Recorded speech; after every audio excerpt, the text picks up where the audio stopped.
Dust lay thick in the dry Texas heat as the sun hammered down on the Sweetwater auction grounds. The crowd buzzed with the familiar mix of money, pride, and old reputations. This was not an everyday sale. Near the side gate, a weathered man in a faded hat and scuffed boots stood still and small against the noise. Years had passed since his name opened doors and rang out in arenas. He had not led a ring in decades. Once people traveled to watch him work horses, to see a quiet hand and steady voice move a restless animal into ease.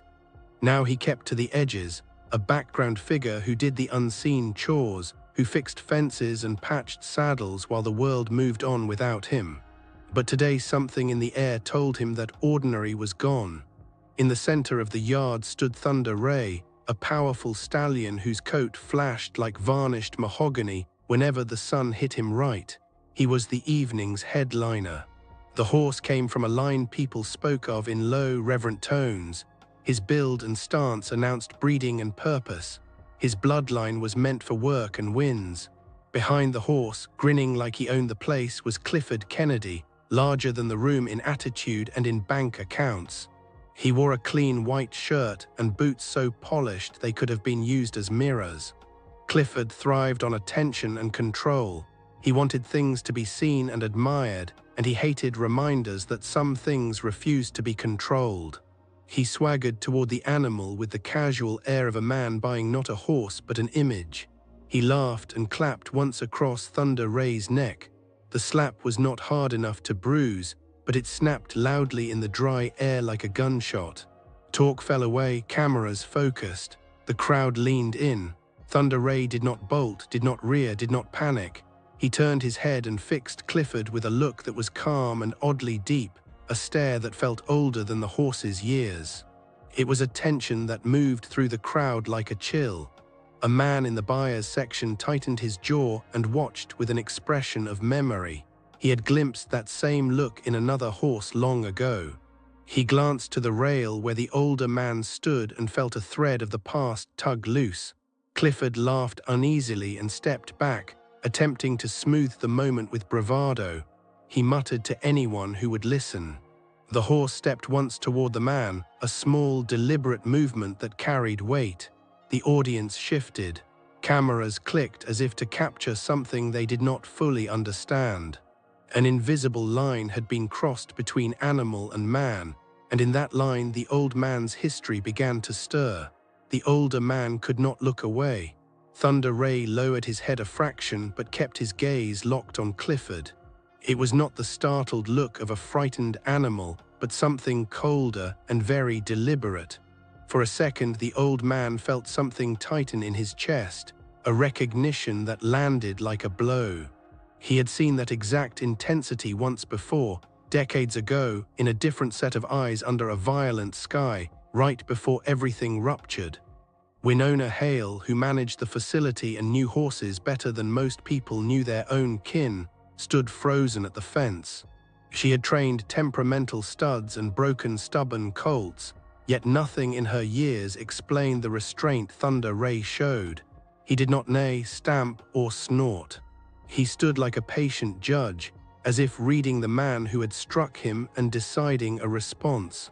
Clifford forced a loud laugh to dispel the strange charge in the air, but the crowd did not join him. Instead, heads turned to the older man. For a long moment, no one remembered he was there. But now the way his jaw clenched and his hands hung at his sides made it clear there was more to this than a passing glance. Another man by the perimeter watched the older man with a quiet intensity. He knew the meaning of a look like that because he had seen it before from the same man. He recalled the accident that had taken so much, the chain of events that had closed the older man's mouth and shoved him away from everything he loved. Could this horse be tied to those old wounds? The thought was so outrageous it hardly deserved a voice, yet it sat heavy in the watcher's chest. Thunder Ray paced once in his pen and stopped, turning his head toward the older man as if he had been waiting. The auctioneer's rhythmic patter fell into the background, small and meaningless beside the growing pull in the yard. The old man's hands shook even if he did not acknowledge it. 22 years of silence had done their work, hiding grief and guilt like stitches under skin. But some things never stay buried. Some family lines and some memories find a way back, wearing different faces. That evening the sky burned orange as the sun sank, stretching long shadows across the paths behind the pens. Most shoppers drifted off, still murmuring about the slap and the horse's strange calm, but the older man stayed, rooted by the hitching post, watching Thunder Ray's dark shape behind the rails as if waiting for proof he dared not expect. Winona moved through the stalls, checking the stallion's feed and bedding. He ate little and kept his ears pricked, alert in a way that was almost watchful. She ran a hand along his flank and felt raw power and steady heat. The paperwork in the tack room told gaps and oddities. The breeding records had places left blank, private sales with no follow-through, a breeder who popped up late and then vanished. It did not add up. The man who had watched from the truck kept a folder on the seat beside him. Old papers, a faded pedigree, letters, and an old DNA swab taken long before, all reminders of a life that had split in two. He had not planned to return to this road, not after all that had been lost between him and the older man, but the way the stallion moved and the intensity in his eyes had pulled him into a decision he had previously run from. Back at the fence, the older man finally turned away from the arena, though his face showed no peace. Reports circulated that the wealthy buyer might pull his bid, not from conscience, but because the horse was not performing like a trophy should.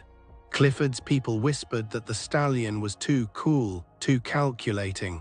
The older man knew Clifford had only touched a raw place without understanding the wound. He had tapped something sewn over with secrets. Gravel crunched under a pair of boots behind him. Winona approached and handed him a folded sheet with Thunder Ray's registration. Her fingers trembled with the same mix of fear and hope that warred behind her eyes. The older man read the paper, and a name punched through him like a physical strike. Ember, a whisper of a word under sire, a name that should have been lost in a barn fire 22 years earlier. The form made a lie look like a truth someone had been desperate to hide. That single name dropped the old man into a flooded memory. A gate slammed shut, a scream cut into the rain, hooves splashing in mud, and then the heat and the smell of smoke. The name that should have been buried, Ash, the foe once said to be gone with the flames, had somehow survived in another slot on another paper as Ember. Nothing was as simple as it had seemed. No one in Winona's years had ever seen the older man like this since the night he had watched the stable burn for Cassidy. She remembered the rain and the way he had crumpled beside the mare's body as flames ate the wood.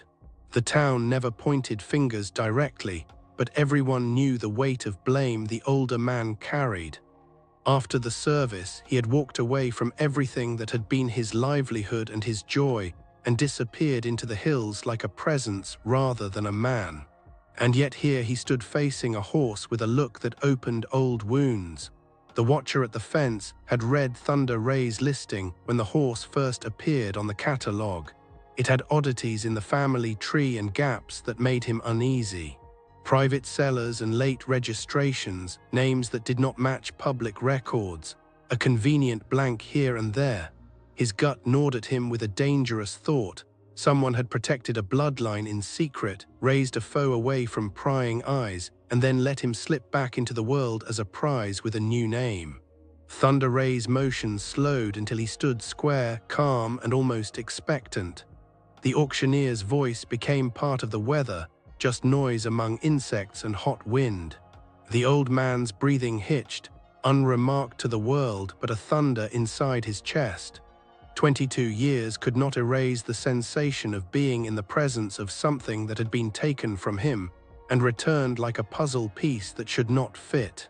That night the air smelled like rain and burned edges as the sky closed in, but the old man had not slept. He sat outside the stable with a tin cup of black coffee and watched Thunder Ray through the slats. The stallion had not looked away since dawn, and the man had not looked away either. It was no longer possible to pretend coincidence.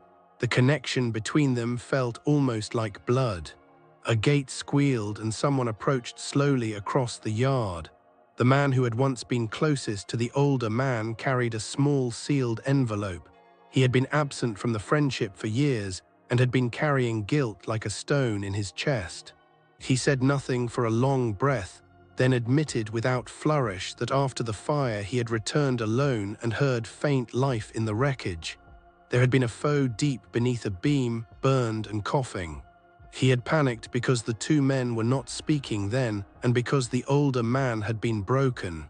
He had made a choice in a panic. He took the foe away and hid him, hoping perhaps to keep the animal safe or himself quiet. He had failed to pass on the truth, and he had let time do the rest. The older man's mug trembled between his fingers as he absorbed a betrayal he had already suspected, and a relief he refused to let himself voice out loud.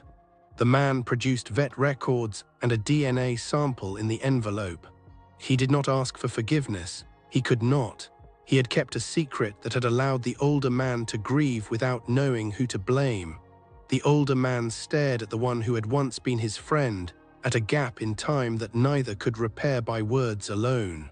Thunder Ray shifted at the fence as if listening to the old hurt and pushed his nose almost shyly against the older man's arm.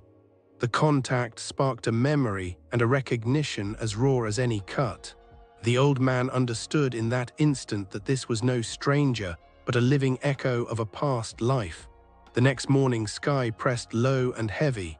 The storm arrived like an omen with lightning that split the hills and humidity that sat on skin like a wet blanket.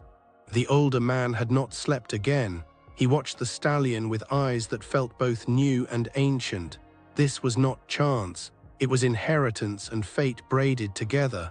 The gate creaked and the man who had hidden the foe stepped forward with more than guilt in his hands. "I should have told you," he said, and his voice broke open the way a wound does when too much time has been left without care. He told the truth. After the fire he had found a living foe and, afraid the older man would crumble further, had arranged to hide the animal and send him away. The older man heard the admission and let the silence stretch like something heavy between them. "You let me think they were both gone," he said quietly, the accusation no longer sharp but raw. The other man admitted how wrong he had been and offered proof, tests and paperwork showing the foe's blood matched Cassidy. The old man did not feel triumph or immediate joy. The past had taught him to expect only pain cloaked as salvation. Winona stood in the doorway of the barn and watched men reconcile pieces of a past scene where flames had been the final curtain. She had seen grief before, but this mix of betrayal and relief was different, aged over time until it tasted almost foreign. Thunder Ray nudged the older man without fuss, and the touch carried what paperwork could never prove. It was recognition. It was a second chance given by a living creature that bore a memory like a shadow. By midday, the news had leaked and spread. The auction grounds buzzed with different talk. The stallion might be more than a champion. He might be the last living thread of a story that had scorched the town 2 decades earlier. Clifford Kennedy did not like the story. He had expected a horse for his image and control, a prize to anchor his brand. After the slap and the way the stallion had refused to behave as a trophy should, offers had cooled and whispers had replaced the applause. He paced in his office and barked orders to fix the problem. But the old man was not interested in posturing.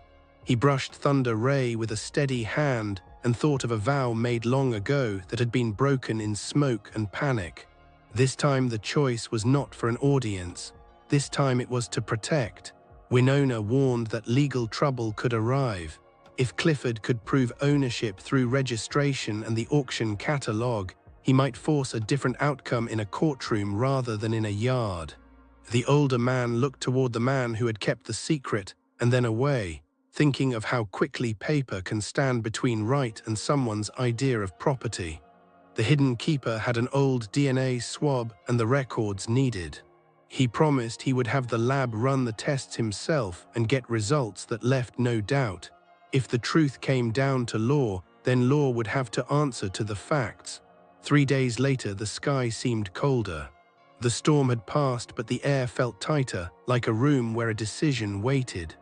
The older man sat on a fence post, while Thunder Ray grazed beside him and the horse nudged at his shoulder, steadying him without words. In his hand was a sealed envelope containing the lab report. He could break the seal and bring the truth into daylight, or he could hold onto another kind of private knowledge for a minute longer. Before the papers opened, a black SUV arrived and Clifford Kennedy stepped out with 2 men whose suits were less for the ranch and more for the courthouse. He walked as if ownership made him taller. Papers were flashed like weapons, and he demanded to know where the older man was so he could reclaim what he called his. Winona ran to the older man and breathlessly explained that Clifford had filed to possess the horse through the auction registration. Clifford called the older man an interloper and expected the horse to be handed back without an argument. The older man walked toward the open yard with the envelope in his pocket, and Thunder Ray came behind him as if choosing a side. People gathered, the kind of crowd that forms for fights and miracles alike. Clifford's smirk tried to outshine the quiet in the older man's face. The old man held the sealed lab report high enough for eyes to catch and asked simply for it to be opened first. The man who had once hidden the foe took a clipboard and spoke in a voice that carried, announcing a DNA match. Cassidy's blood ran through Thunder Ray, making the stallion the living legacy of what had been lost. Clifford's smile fell. He spat that paperwork and registrations were his, and that law, not feeling, should decide. The older man watched Thunder Ray and then the crowd. He asked a plain question: who owned the horse in the soft place where decision matters? Thunder Ray stepped closer and pressed his head against the older man's shoulder for everyone to see. In that public quiet, no contract or signature could argue the way the animal had chosen. The next morning, the auction office had become too small for the truth. Clifford did not return that day. His lawyers left last night, and his claims sounded tired in the face of what people had watched with their own eyes. The stallion had made a choice, and the lab had sealed what nature had already shown. The horse was not a commodity to be passed from wealthy hands to wealthier hands. He was a story closing a circle. The older man watched Thunder Ray graze in the early light, his heart settling but not erasing decades of sorrow. Forgiveness remained a long road, not only toward the man who had hidden the foe, but also toward himself for the ways he had failed Cassidy and the life he had thought gone. 4 years of blame and silence had taught him to expect pain, but standing there with Thunder Ray taught him that survival can sit against sorrow and make something new. The man who had kept the foe approached quietly and told the older man plainly that his purpose had never been to take the horse away from him forever, but to see that the foe lived. They stood and let a hollow of silence breathe between them until the older man nodded once. Words could not sweep back the years, but the nod spoke of a start. Winona packed away office forms with careful hands and watched the 2 men in the pasture with a tired, honest smile. For the first time in years, the older man was not just existing. He seemed to be returned to life by a single living piece of the past. The auction board issued a statement by afternoon. Thunder Ray's records would be corrected to show true lineage and prior claims would be withdrawn. Clifford Kennedy, with all his money and influence, found himself removed from the picture. He had tried to trade history for display and had misjudged the depth of the bond between a man and what he loved. As the sun slid behind the hills, the older man stood with the stallion and let the silence between them carry everything: grief, endurance, and a fragile kind of hope. That evening nothing needed saying. Some stories do not end so much as begin again. A week passed and the storm that shook Sweetwater was not in the sky. It was the one that shifted people inside. The older man's name moved back into conversations with respect, not because of old triumphs, but for the man he had become. One morning he loaded Thunder Ray into an old trailer whose springs squealed in protest and drove down the back roads to a place that still remembered the life that had once been there. He was not taking the stallion to a show or a sale. He was taking him home, to the field where Cassidy's ghost had once run, where a younger man had believed things could last, and where the land still held echoes. On arrival, the grass had grown over places that used to be trampled, and the fence leaned like an old friend. Alden and Winona waited at the gate. Thunder Ray stepped down carefully and then broke into a trot across the field, as if his feet remembered this ground by heart. The wind caught his mane, and people who had watched the long story unfold saw more than a horse. They saw a kind of resurrection. Winona quietly wiped her face while Alden placed a hand on the older man's shoulder and said nothing. There was nothing left to say. The field held what judges and courts could not: reconciliation and the return of what had been thought lost. Thunder Ray paused close enough that foreheads could touch. "So did the rest of this place," came the weathered reply in the quiet between man and animal. In that sunlit field, beneath the ghosts of a harsh night and the truth that had finally come to light, the older man was no longer broken. He was whole enough for a new start and for the small mercies that follow truth and repair. Love, once truly given, had waited and then returned. If this story touched the heart, consider staying close for more tales of second chances. Tap subscribe to see what comes next. Press like if this moment moved something inside, and share the story to carry its message forward.